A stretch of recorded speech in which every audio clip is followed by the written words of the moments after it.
Hello, today I am joined by one of the observers of the blockchain and crypto markets. Sven Wagenknecht is the editor-in-chief of BTC-ECHO, one of ITSA's members and also the leading German crypto and blockchain media outlet. Sven, please introduce yourself and what you do at BTC-ECHO. Yeah, first of all, thanks for having me. My name is Sven and I'm the editor-in-chief of BTC-ECHO, so I'm responsible for the editorial office in Berlin. And BTC-ECHO is the largest German-speaking media platform since 2014. So yeah, and we have a lot of different content formats. So of course, traditional articles and news about the daily happenings, but the next time also we are focused a lot on videos and print. So the cross-media strategy is very important for us to cover everything about the crypto market. So we are very interdisciplinary, so not only with a focus on technology or regulatory aspects, also for let's say financial aspects, governance, politics, and so on and so on. And that's very important for us at BTC-ECHO, also with our presence here in Berlin, with the editorial office in Berlin, next to the headquarter, which is in Kleve, next to Düsseldorf, to be very close to the startup scene, to the associations and politicals. Okay, interesting. In the past, I've met you quite some times on different events.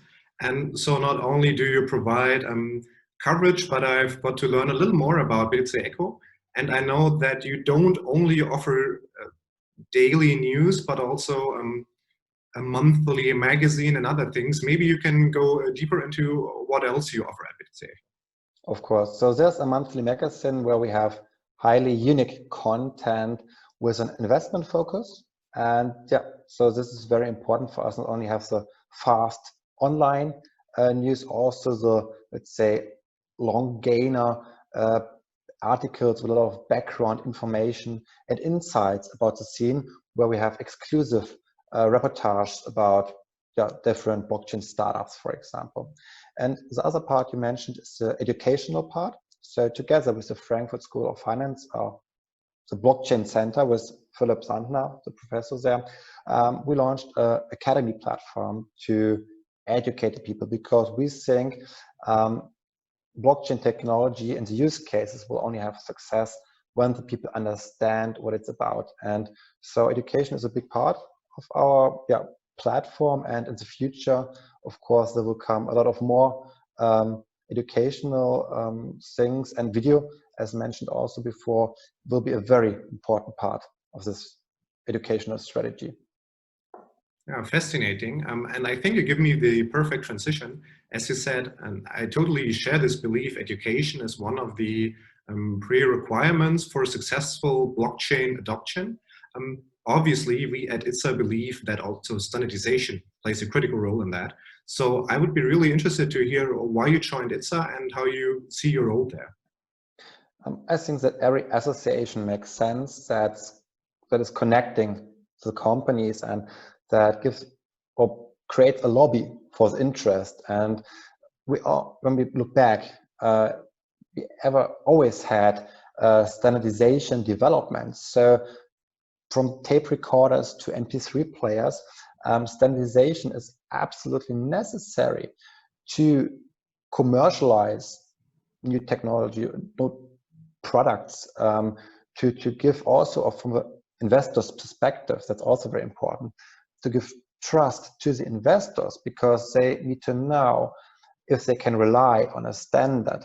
And without these standards, you won't win the investors' trust or the ability, the willingness to invest into blockchain.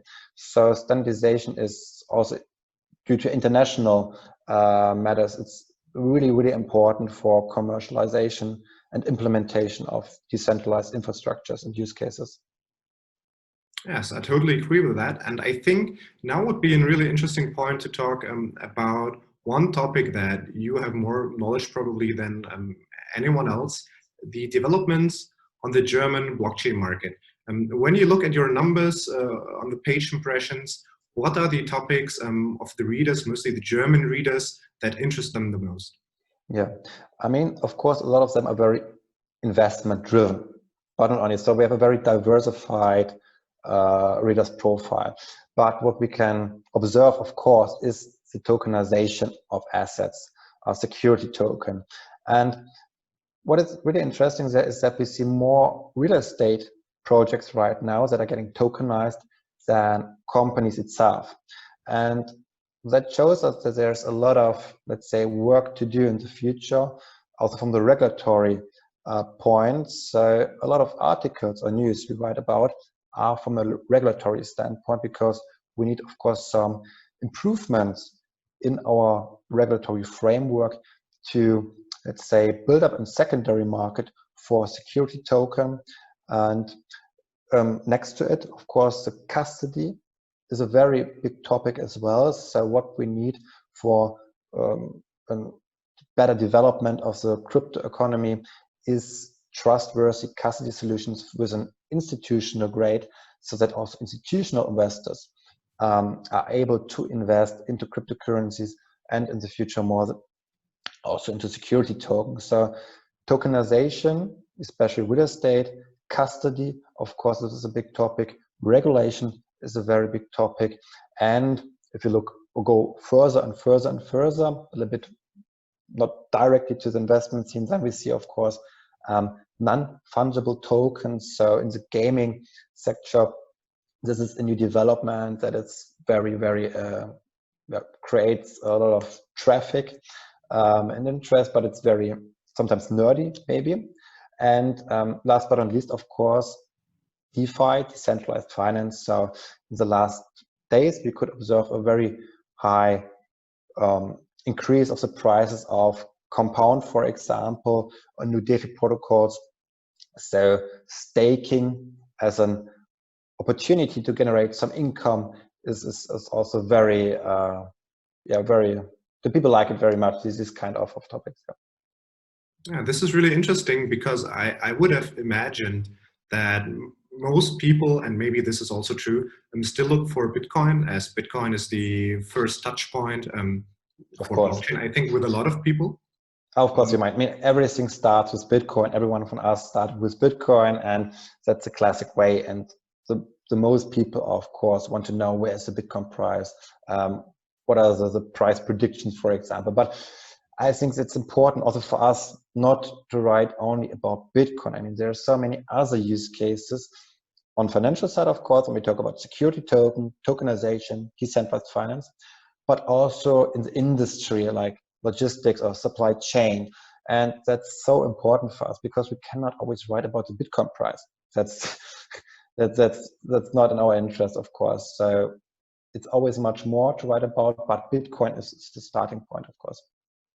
True, but I would be interested, would you agree? We all know 2019, everyone said this is going to be the year of tokenization. Now we are already in the middle of 2020, and I feel that tokenization it got quieter. But then again, I also know that in Germany, in the German-speaking area, we have some really huge projects, especially, as you said, in real estate tokenization. So would you say we see at least a bit of a shift from Bitcoin and typical cryptocurrencies to more STOs, tokenization, and alternative investments like DeFi? So people get more educated and look into other topics. Absolutely. I mean, it takes more time.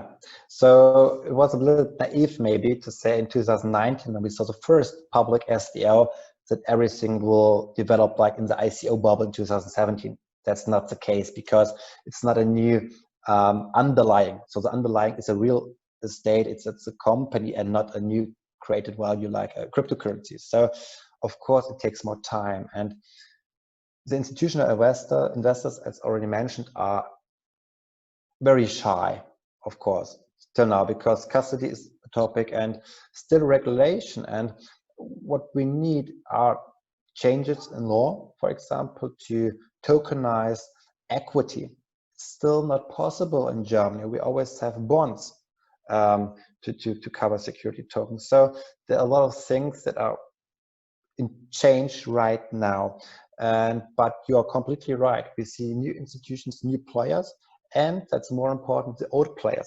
So the traditional banks, for example, or financial institutions like Börse Stuttgart is very important here because they try to build a secondary market for digital assets. So these players are waiting and working to roll out the products. There's a market structure and infrastructure for digital assets. But of course, we depend on some regulatory issues for security token. But when we have solved these problems, then I think we can see a huge increase in the market amount of shares of tokenized assets in general. All right, Sven, thank you very much for your time and the interesting, I would say, 360-degree view on the German market. I mostly agree with your points, and I think in Germany we are on a great way. And I'm looking forward to see how the blockchain scene in general in Germany develops, and also what you do at BTC-ECHO in the future. Yes, thank you so much, Stefan.